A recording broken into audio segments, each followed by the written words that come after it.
I'm Christina. I lost Alexa in 2005. I live in Southern California. I am now a NICU nurse. That's what I do now. I did study midwifery after Alexa died, and then it was in nursing school when all the light bulbs and sirens went off as to what really, really happened to my daughter. And then I met Danielle when her son died. It turned out the midwife that allowed my daughter to die trained Christy and me together. I was in school with Christy at the same time. So that's how I got here. It took me 16 years to tell my story because of the shame and the guilt. But I'm here now and speaking out as much as I can, that my brain will allow me to speak out. So that's who I am. So I'm Tori. I'm new. I lost my daughter. So it took us 8 years to get pregnant naturally. And I did a home birth. And I lost my daughter. It'll be 6 months ago in like a week. So that's going to be a hard milestone. Her name is Sophie. And I had an awful midwife. She was what someone else called a serial killer midwife. So I'm not her first. So sorry, like there's so much, you have so much, but to say, but it's like, where do you even start? So, now I'm in the process of there's a criminal investigation going on for the midwife as well as Board of Nursing. So we're almost through the process of Board of Nursing. They suspended her license and we are about to actually go to do a hearing, like a trial for the Board of Nursing against her. They're charging her as well as they've removed her license. And I just submitted because we're in Maryland, and I just submitted as well for Delaware because she's licensed in Delaware. So I just did that. And I pretty much told them, like, you're disgusting for allowing her to, because she's banned and she has a cease and desist in DC, Virginia, now Maryland and Wisconsin. She tried to get licensed and she's licensed in Delaware. So, but what happened for me was, she was 9 pounds, 4 ounces, 22 inches long. She was big and she was posterior, but the midwife didn't know that. And she was stuck, but we didn't know that.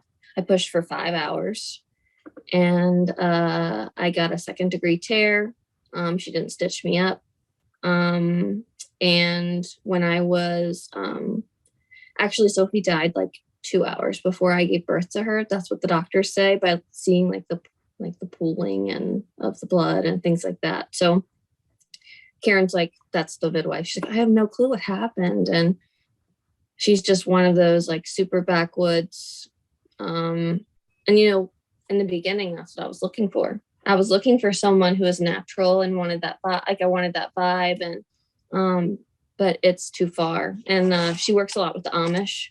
A lot. She lives literally in the middle of Amish country, and my husband talked to some Amish, and they call her reckless, which is pretty bad coming from the Amish. I don't know how familiar you guys are with Amish, but it's pretty bad. So that's my story in a nutshell.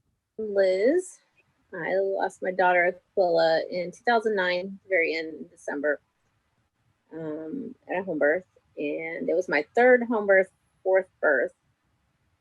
And my midwife, royally messed up, and she definitely would have lived if we'd been in the hospital. And yeah, it's been a long time, but sometimes it feels like it was just yesterday. I'm Madison, and I lost my son February 24th, 2020, right before COVID shutdowns happened. So to give people like a basic time frame of how long it's been going on for. I found this group of people that is constantly in Danielle's videos, and I found Danielle through an evidence-based birth group that is on Facebook. And it's one of the only places on Facebook that you can find people who actually support evidence for life, not evidence for birth type of thing, where the priority of the group is the safety of the person giving birth and the baby, not how the birth happens in and of itself. I am pursuing a lawsuit with my son's death that actually just got filed in the beginning of April of this year. So I can't really say a lot, but there are definitely some striking similarities to my story, to what Tori just said. Aside from, my midwives were actually like the nursing side of midwifery and the medically trained side of midwifery, and the more like, as Danielle's midwife put it, medwife type of people. And that's what I was looking for, and why I made the decision to try an out of hospital birth.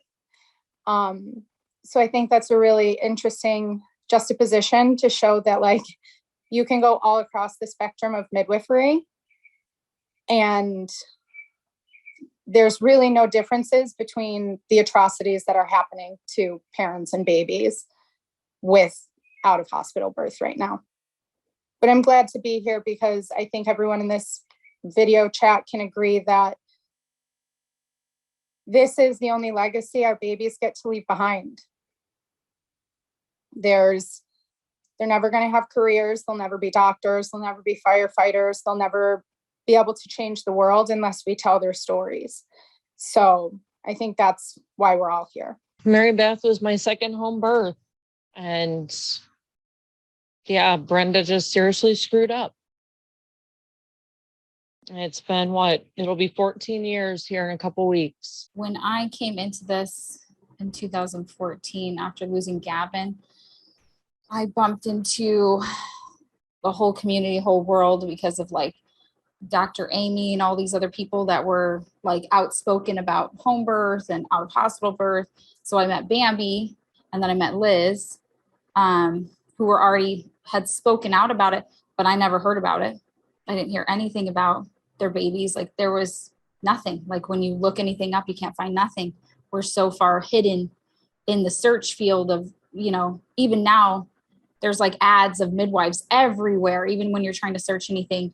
But it was like, back then, it was 2014. I was pregnant in 2013. There was nothing.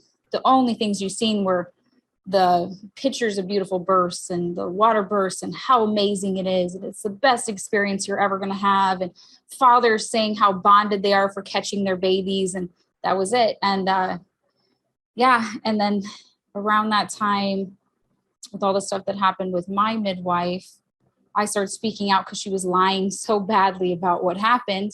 And then Christina reached out to me from Gavin's page. And then it just has been escalating ever since then, of where it's like, there's so many of us out there. Like, for a long time, it was very shocking of how many I would find just randomly on the internet. And then after a while, it's become so normal. And especially with like the COVID thing, a lot of people were scared of the hospitals, and they didn't have their babies, in the hospital. So they were having them at home. And we had like such an increase of babies, even mothers dying at home. It's almost insane of how much it's like doubled or tripled their numbers just in the past couple of years. So, and sadly, a few of us have watched it over the years getting worse, because it's been more of a trend. We got these influencers, we got these free birthers, we got all these people out there like, this is the best thing ever, and ignore medical and science and all this stuff. And all we're seeing is like the bad outcomes that nobody gets to hear about, because it's so hidden out there. And I've noticed online, there is so many groups and so many pages that people have no idea they're being run by a doula, a midwife, or somebody that has to do with natural birth. So we're not allowed to share. We're not even allowed to say we had a bad outcome. We can't even say our baby died. We can't say anything about midwife. We're not allowed to say anything. So, so that's why I was like, we have to do this channel, because no one else is doing it. And how else is anybody ever going to hear about this? because every time I bump into another one of us, every time we all say the same thing. I didn't know that you existed. I didn't know that this happened. It doesn't matter if they had a lay midwife, they had a CPM, if they had a nurse midwife, every single one of us say the same thing to each other. And we echo the same words to each other of what happened, even if it's a little bit different. Our stories might be different. Some of us had more than one home birth. Some of us were at birth centers, but at the same time, our stories are all the same. Every single one of us, we're all the same. I remember when I first lost her that day, and I'm laying in the bed and I'm at home and I'm thinking, there's no one else. No one has ever experienced this. There's no way this never happened. And then, like you said, I found you, and then now I'm here with all these people, and I'm just like, my heart just aches that all of us had this happen. But at the same time, I'm thankful to find each other. But it's just like, this isn't fair. Like, it's just that so many, I mean, even just 6 of us have had to deal with this because someone else sucked at what they did. Yeah. I see people come in to my work with your story too. So you are not alone. I want you to know that. I do remember that feeling, even at the hospital, like, cause we transferred and all this stuff. I remember thinking, I'm like, we must have done something bad, like something wrong, like bad karma or something, because this never happens to anyone. Like, it's something, we did something wrong. I did something to cause this to happen to my healthy baby who was perfectly healthy in every way. So I was like, it must have been something was off somewhere. And then I bumped into like lost people, like lost parents here in the Valley. But all of them were like, so many were hospital births, or like their babies were sick, or, so there was a big difference. And I was like, it has to be me, because I was that supernatural and healthy, and I did all these things that they tell you to do to have your baby. And I'm like, but somehow it happened just to me. And then as it started coming out, like, it didn't just happen to me. Like, it's been happening. Like, and so when I met Bambi and Liz, and they lost their babies before I did, I was like, this has been going on for a long time, like a very long time. And only few of us have been speaking out. And the worst thing about it is, a lot of us that do speak out, we know other mothers that have been around for a while, they do speak out, they get shamed and treated like crap so horribly by the community that they end up like disappearing. People have to move, people have to like change their names, people have to like do things to like totally change and get away from the community and their area because of the way that they're treated. So of course we're not going to hear about them, you know what I mean? And then they're like covering up anytime we do speak out about it. And that's the thing, like when Bambi, like people were on the news, there's a bunch of us that's been on the news. Like Catherine's not on right now, but if she does get on, she went on, what was it? Good Morning America, or Today, or whatever. What was she on that? Liz, you probably know what I'm talking about. She was on like the big national news thing with her midwife. I never heard of that. Like, I never heard of that. And her baby like is older than mine. I was like, I didn't see that national news thing or whatever. And if you look it up, it's hard to find too. Like, if you were to actually sit down and Google her name, her stuff, you can't actually find it. But it happened. She's out there. But yeah, we don't see it anywhere. That's how hidden this is. And it drives me absolutely insane, because it's like you can't do any research. They're always like, do your research on midwives, do your research on home birth or a birth center or whatever. How can you do research when everything is fluffed and buffed of what they want you to see? And that's all you're allowed to see. You're not allowed to see, like, Tori's talking about her midwife. We know the name of her midwife. She's a notorious baby killer. She has traveled around. There's the other thing. They travel from state to state. Mine came from California. Before California, she came from down south. After here, she went to Florida. They travel, they change their names, they change their business names, they change stuff, and they just keep conning us into getting into this. So there's like a bunch of us. I've met other mothers that have lost their babies to the same midwife as mine. And I'm sure some of you have too. Over the years, either before you bumped into them, later after you lost your child or after you've met new ones, because they're still practicing somehow under the law, because either there's no law or there's the law of let's just let them keep practicing for some reason, which why do they have a license? That just shouldn't be allowed.